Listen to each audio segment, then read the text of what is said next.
Fact or myth? 1 glass of wine does not affect your weight. I'm going to say fact because I drink a glass of wine on the regular and it's 150 calories for a normal pour of a glass of red wine. I don't think I'm heavier because of alcohol. A glass of red wine or a few glasses of red wine a day can have beneficial effects on your cardiovascular health. It's very high in like tocophenols and resveratrols, which are supposed to be antioxidant and good for your heart. That may very well be true, but that has nothing to do with what recent studies have shown with alcohol consumption. Earlier this year, the Surgeon General issued a warning that alcohol in any amount can increase your risk for. Last rapid fire myth or fact. Drinking alcohol in moderation has health benefits. I think this all stems from studies that were done a while ago where they said that. Welcome back, everyone, to another episode of Scrubs to Stilettos with me, Dr. Nicole Martin. And me, Dr. Tiffany Moon. So this week we're talking about something that is everywhere. It's at lunches, it's at parties, at weddings, at happy hours. We are going to take a deep dive into the world of alcohol. We're sharing our views on alcohol and getting into some of the myths and societal pressures behind drinking. So before we get started, make sure you guys hit follow or subscribe so that you never miss an episode. It's also a great way for us to reach other amazing listeners like you guys. And before we start talking about alcohol, Tiff, do you have any good weekly obsessions for us this week? Okay, this is not a weekly obsession, but I literally live and die by this product. I got LASIK over 10 years ago because I was blind as a bat. And now I have dry eye and they're chronically red. And I hate it when people are like, oh, your eyes are red. Are you tired? So I have about 4 bottles of Lumify all over. I have one next to here for when I have to Zoom. I have one in my work bag. I have one in my travel bag. And, I'm going to need an ophthalmologist to opine on whether this is bad for me. I know that Visine is bad. I don't know if Lumify is as bad, but I am addicted to Lumify.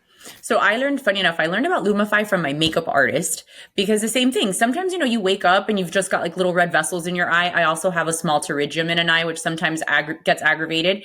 And she was the one that told me about these drops. And they not only like take away the redness, but they really make the white part of your eye super bright, which is great if you're shooting a podcast or, you're going out.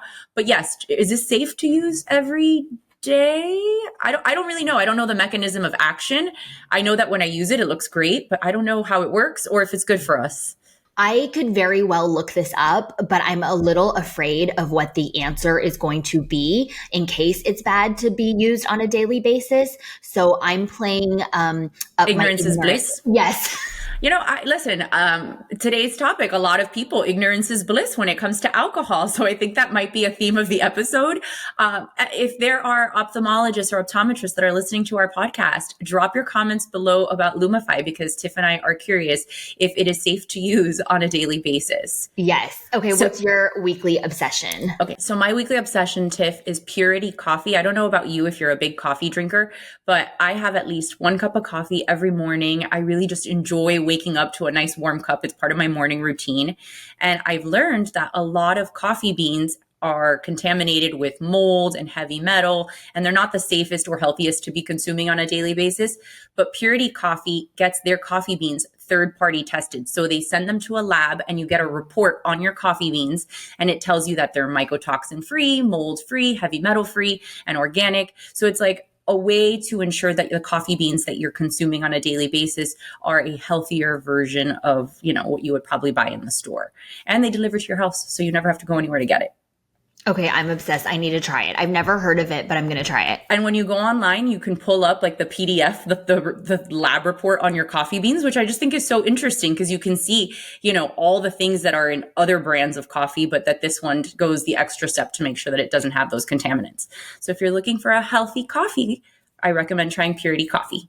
Amazing. Okay, let's move on to tea time. This is the part of the show where Nikki and I give you some unfiltered confessions, gossip, maybe something we heard through the grapevine. Nikki, do you have any tea to spill this week?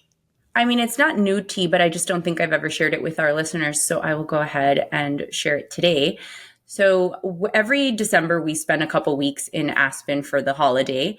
And through a friend, we get invited to this party that Kate Hudson sings at every year. And I mean, I've watched Kate Hudson on countless movies, but did you know that she has an incredible singing voice?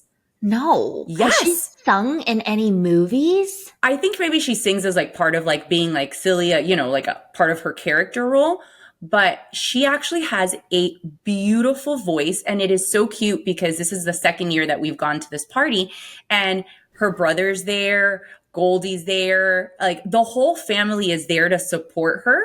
And she's been like working on an album. And it's just so cute to see like her in person with her family in this different role that I had no idea she did. But she is actually a amazing singer. So that is my interesting random tea time I confession. met her at the Palm Springs Film Festival several years ago, maybe like 3-4 years ago.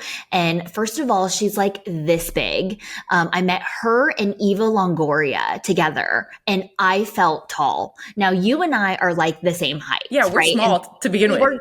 I'm like 5'3".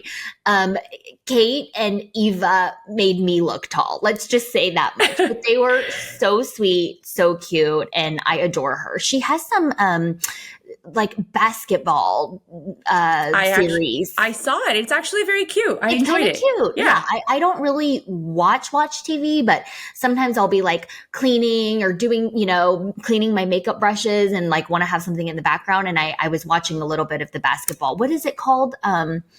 Point Blank. Oh, I'm terrible with names. Yeah, it's But on it was Netflix. really You cute. guys can check it out. It's Yeah. I think it's one of like their recent new releases. I watched it on the plane and then I got hooked and finished it. I think it's like 8 or 10 episodes, but it is a very cute kind of girly show. Yeah. But I enjoyed it. I love Netflix because they allow you to watch on 1.25 or 1.5. So that way I can get through faster. It's the same way that I listen to podcasts. I know, don't but know. then people sound like chipmunks. It's like 1.5 is a little fast, but I'm telling you, 1.25 on Netflix is the sweet spot because sometimes shows can be like a little bit slow. Now, if you're watching something that's very engaging, like Narcos or something like that, then maybe not at 1.25. But the stuff that I watch, which is a lot of documentaries and like true crime and that kind of stuff, they can be a little bit slow. So 1.25, I'm telling you guys, it's life changing. You know, you're getting old when you put the closed captions on. That's where I'm at now. I No, like to that's watch not stuff even with a closed sign of- captions so I can That's read not it. even a sign of old because, okay, I have to tell you, I have to take a tangent now. When I first came to America when I was 6 years old and I did not speak any English, and my family had this like black and white television set that had 4 or 5 channels. It was black and white. It had rabbit ear antennae on the top, and we would wrap aluminum foil on the antenna to like get a better signal. Right now, I just know that like I lost half our listeners. They have no clue what I'm talking about.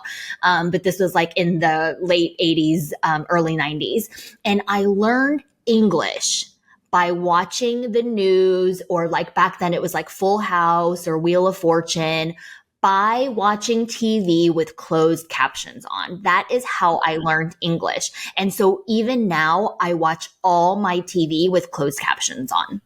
Yeah, now I'm at the point in my life where I need to utilize 2 of my senses in order for things to register. Like, has it ever happened to you that you're trying to parallel park and you turn the radio off? Like, Oh, 'cause I can't parallel hear park and see at the ever. same time. I can barely normal park, and my car is massive. And so if it's a tight space, I'm like, F it. I will literally drive a normal space, drive past it and look for a space where there's like 2 adjacent and have more space, because my dumbass actually once was parking and like clipped another car. It was 10 years ago. And it's just like a little bit on the bumper, but it was just so embarrassing. And I had to like leave a note for the person that I'm like, I'll just park farther down and get more steps in. It'll be fine. Yeah, I hear you. Okay. What is my tea? Okay, this is actual tea. Ooh. So I have Lead Her Summit 2025 coming up. I'm It'll be our excited. second year. You were a speaker at Lead Her Summit 2024. It was amazing. It was great. It was so much fun. Like just so much energy and such good people in the room. It's really like the people that make the event good. And so I'm courting speakers for this year's summit, and you will be one of the speakers. I Yes. will. We don't know exactly what you're talking about, but it'll come. I always say like pick the right people and then let them do what they do. Like I don't try to micromanage my speakers. Like, oh, I want you to talk about this. I want you to talk about this. I basically invite speakers and I say, please talk about something that you feel passionate about, that you have expertise in. And I don't try to, you know what I mean? Yeah, absolutely. I've been to some conferences and they try to like micromanage my talk, and I don't like that. And then I think that the talk isn't as good. Okay, so I'm courting a few speakers to come. They are checking their calendars with their teams and things like that. But one of them, let's just say, and I don't know if I'm going to get these people, right? Like they have not agreed. I want to make that very clear. They're just on my wish list. One of them is a female mogul. Let's say that she was recently in the news for a beverage deal, and she's from Texas. Oh, I know who you're talking about. Yeah, and so she is top on my list. Second on my list, and these are in no particular order, is I'll just tell you who the second one is Brene Brown. She's like huge. I have like all of her books, like Daring Greatly, you know, all this stuff. She's just such a powerhouse when we talk about like female leadership, right? So I put in a request with her people and they're going to get back to me. I'm sure that she's either busy or I probably can't afford her, you know, but this is what I say, like shoot your shot. You know Absolutely. what I mean? Like, is it You crazy lose for me to nothing. invite her? Like, yeah, it's crazy. What's the worst that could happen? She's unavailable. Okay. Like nothing That's what happened. I You know always what I tell mean? residents when they've got this like dream residency program and they're like, oh, I'm never going to get into this top tier program. And I said, you lose nothing by trying, because sometimes you go on your interviews and you know what? You hit it off with whoever interviewed you and they see something other than, you know, the maybe not great ITE score. And I think that's so true to everything in life, right? Like you have to shoot your shot, because if you don't take that step forward, you go nowhere. You know, so you have to try. You lose nothing by trying. And that's not, you know, what I loved about the Lead Her Summit this past year was the camaraderie, right? It was like, I think it's so important, but yet so hard to find women and friends that are truly there to like uplift and help. No competition. I mean, you had major influencers sharing all of their secrets on how to be successful on social media. They weren't worried about you creating an account that was going to compete with them. Here they were putting it all out there, trying to help other people grow their brands, you know, giving great quality advice with no fear of competition. It was really community over competition. And I found that to be so refreshing in a group of like 100 plus women. Yeah, we had 180 women in the room, Yeah, which is it was crazy. incredible. Yeah, this year I'm aiming to sell it out. So like I want that ballroom like packed. Okay, and then the third person that I'm courting is an OG housewife from this part of the country, the Northeast, let's say. So not Miami, not Beverly Hills, not Dallas. So upper right hand corner of the United States. Ooh, And if like I have my pick, I want OG. Bethany. Blink That's my twice if the people are listening. They can't see I me. I'm like having a find seizure her right now on my eyes. We have reached out again. You know, I'm trying, right? I Because find her brutal honesty to be so damn refreshing. yes, I Like love her. I And want to tap into that brutal honesty, because I I still feel like know, I hold back, you know, like I girl. just don't You want know to be what offensive or I don't want to be rude. But I mean, she's not rude. no, but I She's just, just in my own blunt. head, I think sometimes being so honest can come off as rude. It's my own Right. personal insecurities. Yes. And I find her brutal honesty to be like, F it. Like, it's so refreshing.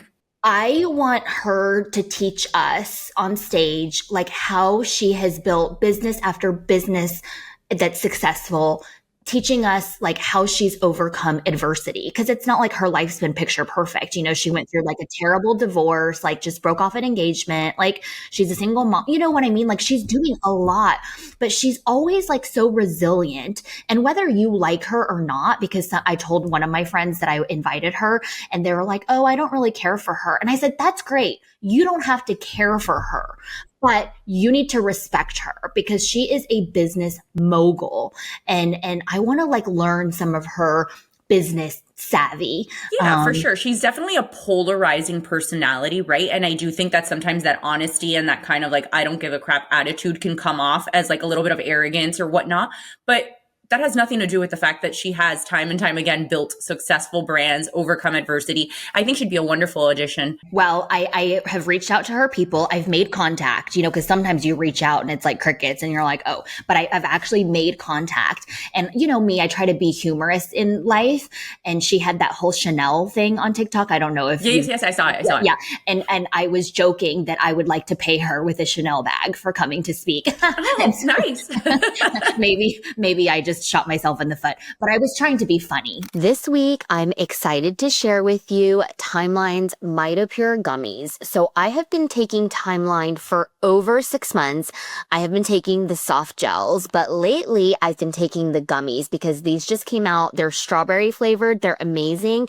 And more so, I credit Timeline with giving me so much energy and strength. I just came off of a 7-city book tour in 10 days and people were like, girl, how do you have so much stamina to be going from city to city, standing up, interacting with your readers, signing books, taking pictures? And I think that good sleep is for sure to play a role, and also Timeline.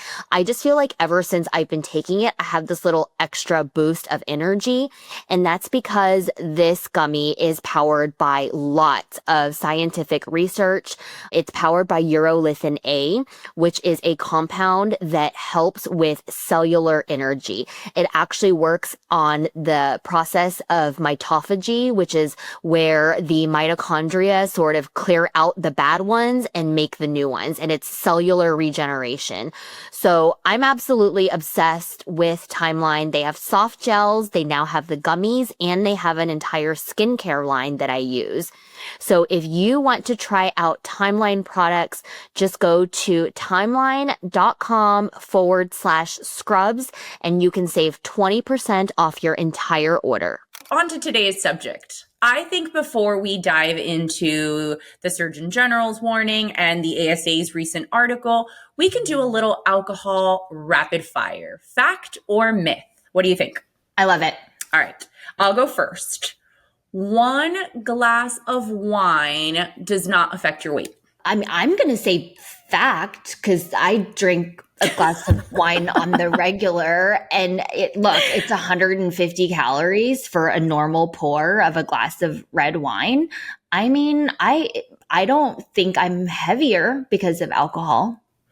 No, I think 1 glass of wine is going to drastically change your weight? No, but if you're having 3 or 4, I think that calories kind of, they add up quickly. At 150 calories a glass, you have 3 glasses. I mean, that's almost 500 calories. And these are kind of empty calories in the sense that you're not really getting much nutritional benefit.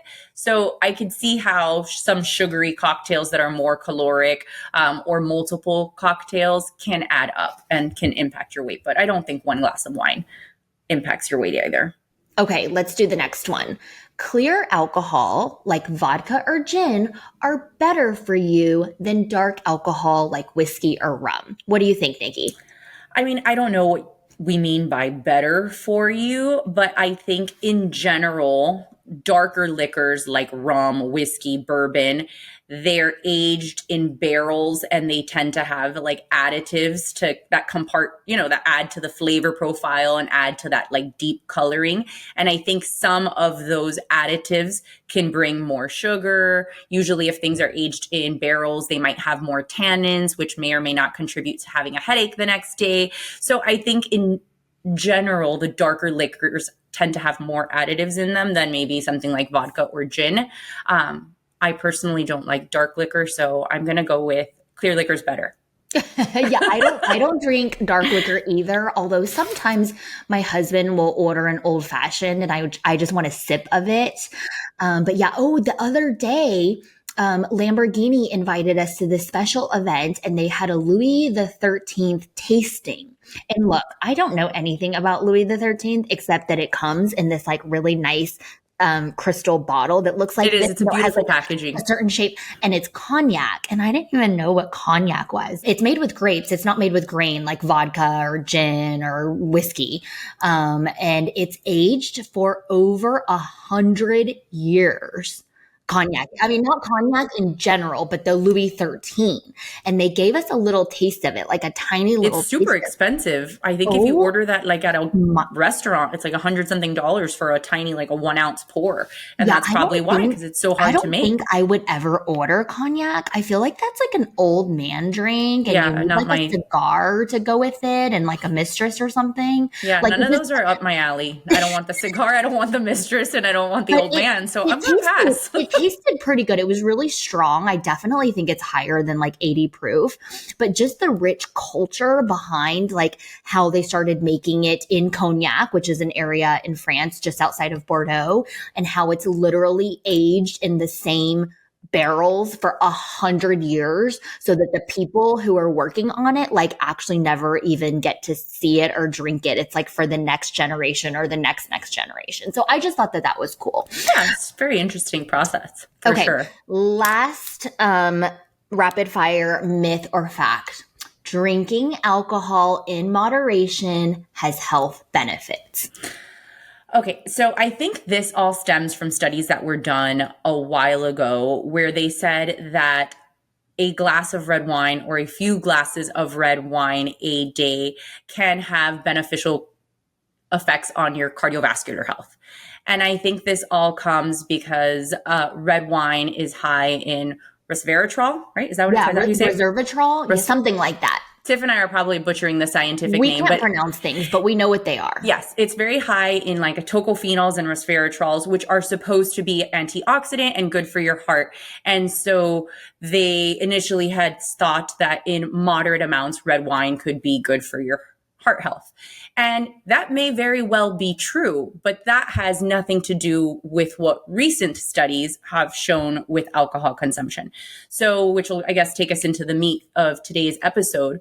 So earlier this year, the Surgeon General issued a warning that alcohol in any amount can increase your risk for cancer, up to 7 different types of cancer. So while moderate consumption of wine may have some heart benefits, those heart benefits don't negate the fact that moderate consumption of alcohol can increase your risk for certain types of cancer. Like one has nothing to do with the other.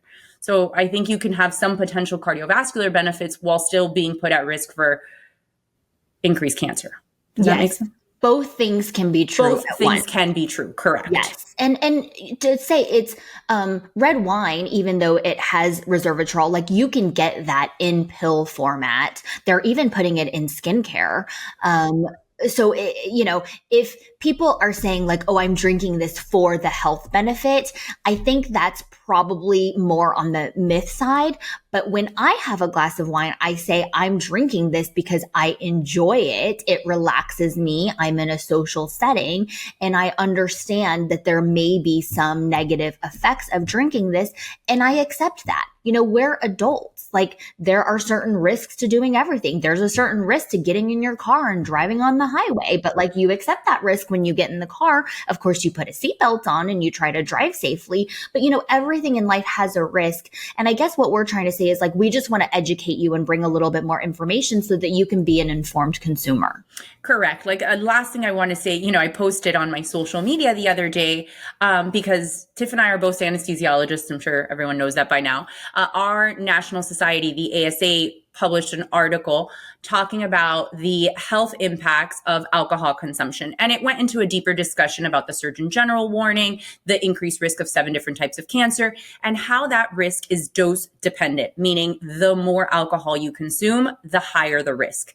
And it went on to quote a study that I was actually pretty surprised about, that consuming one alcoholic beverage a day increases a woman's risk of breast cancer by 10% compared to non-drinkers. And consuming 3 drinks a day increased that risk by up to 30%. So it's dose dependent, meaning the more you drink, the higher the risk.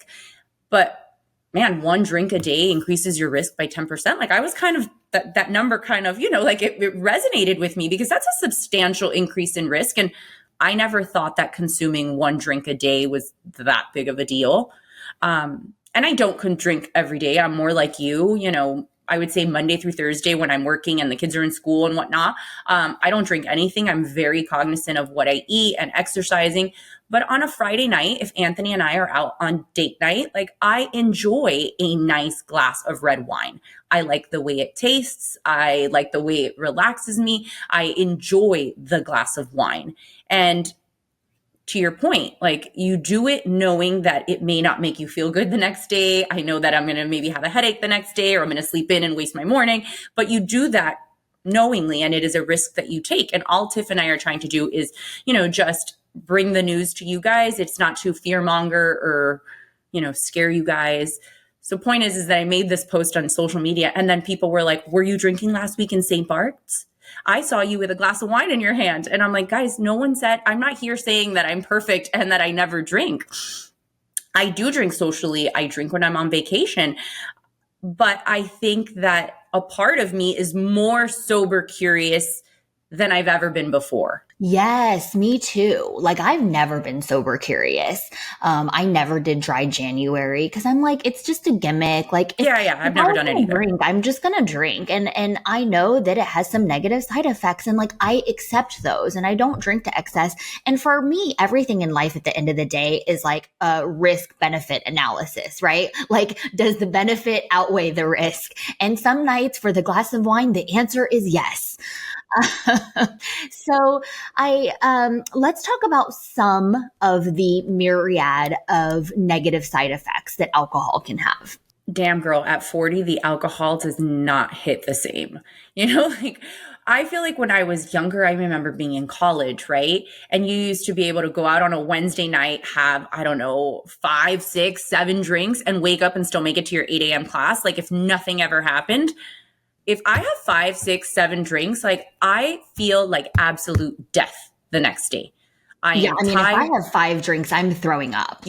I do not feel well. My alcohol, I guess, because I drink so infrequently now, but like I would say I'm like a 2, maybe 3 if I'm at a party having cocktails. Max, 3 max. Can't drink that much anymore. And I even tried this thing called, Z-Biotics. It's like a prebiotic that helps with the enzyme that processes alcohol. It comes in little shots, right? Like little bottles like this. I ordered it and it's sitting in my bathroom because I always forget to drink it before I start drinking alcohol. I know. The thing is, you're supposed to drink it before you start drinking. So the enzyme is already present to help you metabolize the alcohol faster. And then, of course, it's like in my fridge, but then, I'm at a party somewhere and I'm like, I didn't take it.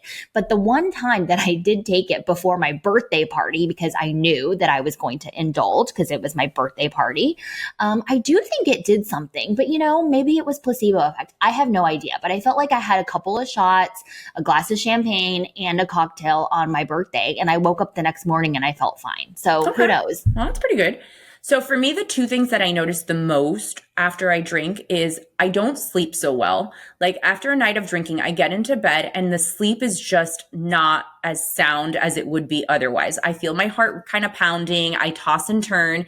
And that's because alcohol has been shown to interfere with REM sleep. Your REM sleep is kind of the sleep period that's most restorative. So it makes sense that when you drink, you have less REM sleep, so less restorative sleep. That's one of the things I notice. And then I am so parched after I drink. Like I will go through 3 bottles of water throughout the night because I'm just so dehydrated. And that's another thing that alcohol does. So I think those are kind of the 2 most obvious things that I can think of in terms of impacts of alcohol on our body. Yeah, I would say those are the 2 most important. So when I am drinking at a party, I will try to drink a glass of water in between the 2 cocktails. And I think that does help. But I think a lot of the signs of like a quote unquote hangover are just signs of dehydration. Yeah, for sure. And I think a lot of people drink, right? Like you break up with your boyfriend and your girlfriend's like, hey, let's go, let's go out for a drink. Or you had a very stressful day, you have a lot of anxiety, and people are like, oh, let's go out for a drink. And in the moment, it seems like, okay, having a drink is a good way to relax and let loose. But I think at a biochemical level, it's probably the worst thing you can do because alcohol can impact your neurotransmitter levels, right? It can alter your dopamine and your serotonin levels and have actually been shown to worsen depression and worsen anxiety.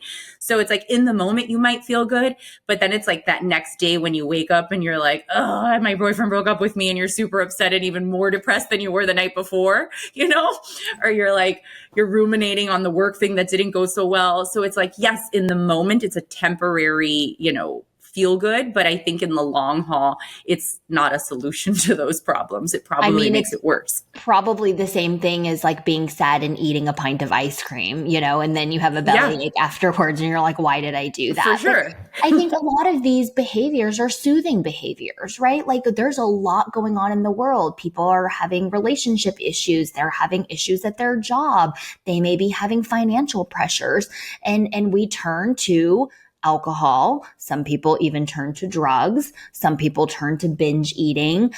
There's all these vices, so to speak, that everyone has to kind of deal with life.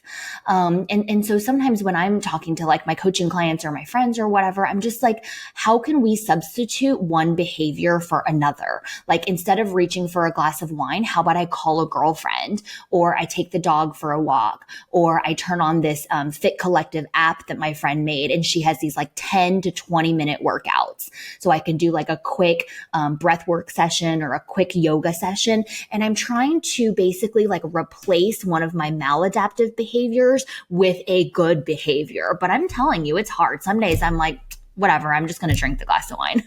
Yeah, no, I agree. Like I said, I'm not sober. I do drink socially. I drink on vacation. I think I am more sober curious. And again, sober curious, guys, doesn't necessarily mean absolute abstinence, right? I think it's more of like a mindfulness and an awareness about your alcohol consumption. And like Tiffany said, sometimes after a hectic week, I want to go out with my girlfriends. And now we're kind of like, hey, why don't we do a yoga class and grab dinner afterwards? And nobody really has a drink. If anything, maybe someone has a glass of wine, but we're kind of just like in a different mindset where like health and working out are our priorities. And I think if you can find other activities that kind of soothe you the way we use alcohol, you can kind of replace the alcohol consumption with going out with a girlfriend, going for a walk, doing an exercise, reading a book, something else that relaxes you instead of, having that drink or two. Yeah. So if any of you have any tips on how to mindfully decrease your alcohol consumption, and guys, don't come to us with meditation like, what? No one's going to sit there and meditate, guys. It sounds lovely. No one wants to like, it's not relaxed. That's not going to cut the beans. Give us like real tips. Yeah. I think that might be all we have for today. Did I miss anything, Nikki? No, I don't think so. I mean, consider sober curious movement. You don't have to abstain, but maybe go for a walk instead. Yes, I love that. We want you guys to be around for a long time so you can keep listening to Tiff and I. Yeah, we're going to grow old together and be cracking up and telling each other things like well into our 80s and 90s. I plan to hit 100. I plan to be like a cranky little old Chinese lady that bosses everybody around. So, I want to live as long as I'm living comfortably, right? Like if I'm 100 and I'm still like walking, enjoying, like seeing my grandkids, like I am all for it. I think the day that I am like unable to do that, like I don't necessarily want to be around. Yeah, no, well, I still work at a, tertiary care hospital, and we have people that are like trached and pegged and have no meaningful life. And I'm just like, okay, like that's not really, the kind of life I want to live. So that's, I think like maybe you guys that are listening, tell us if you want us to do like a medical or anesthesia episode, because I do get a lot of questions about like, oh, I have red hair. Like, do I need more anesthesia? Some people DM me that too. I smoke pot. Like, am I going to be okay? Or do I really need to be NPO for 8 hours? Or can I have a sandwich the morning of? I'm like, no, definitely don't eat a sandwich on your way to the hospital. Like, miss a meal. You're going to be okay. I think like maybe if you guys have anesthesia related questions, drop them and we'll do like an anesthesia episode. I think that'll I be think that would funny. be good. I mean, a lot of people have surgery, whether it's elective or not so much elective, it's a medically necessary surgery. And a lot of people do have pre-ops. I always get questions from new moms like, I'm nervous about my epidural. So maybe we can start incorporating a couple of like anesthesia episodes, like, important pre-op questions, things to mention, things to be aware of, an epidural Yeah, episode. I think people would like that. I had somebody told me that their anesthesiologist told them to pump and dump when they were breastfeeding. And I was like, are you serious? That like, is so like antiquated. that is, I was like, how old was your anesthesiologist? Like 75 and hasn't She read was a like, book I don't in know, it was an forever. old white man. And she was like, yeah, I pumped and dumped the entire day.